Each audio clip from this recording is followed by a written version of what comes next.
Have you ever noticed that some people barely touch social media, and yet they seem calmer, more focused, and genuinely in control of their lives? That's not random. Psychology suggests that people who limit or avoid social platforms often develop a very different mental framework than the average user. Here's what's really going on beneath the surface.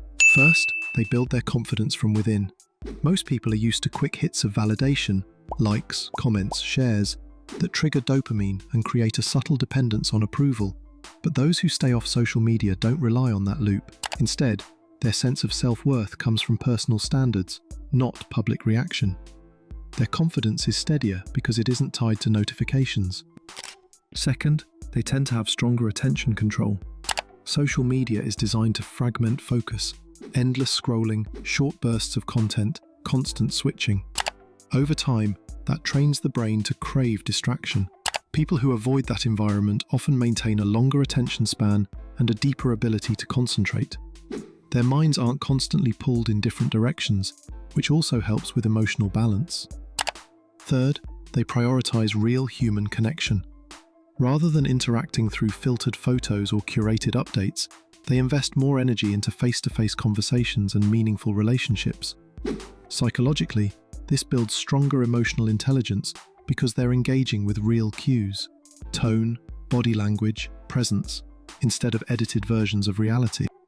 Fourth, they're less vulnerable to comparison. Social media can quietly push people into measuring their lives against others, appearance, success, lifestyle. It's a constant stream of highlight reels. Without that exposure, people are more likely to evaluate themselves based on their own experiences, not someone else's curated moments. That's a big reason they often appear more grounded and content. Finally, they tend to think more independently. When you're not surrounded by trending opinions and viral narratives, your thinking becomes less reactive and more original. Psychologists refer to this as cognitive independence, the ability to form opinions based on your own reasoning rather than group influence. It leads to clearer boundaries, a stronger sense of identity, and sharper critical thinking. Avoiding social media doesn't make someone disconnected. It often means they're more intentional about how they engage with the world. And if any of these traits sound familiar, it might be a sign you're developing a more self-aware and focused mindset. If you're interested in more insights like this, how people think, behave, and grow, stay tuned. Sometimes, one small shift in perspective can change everything.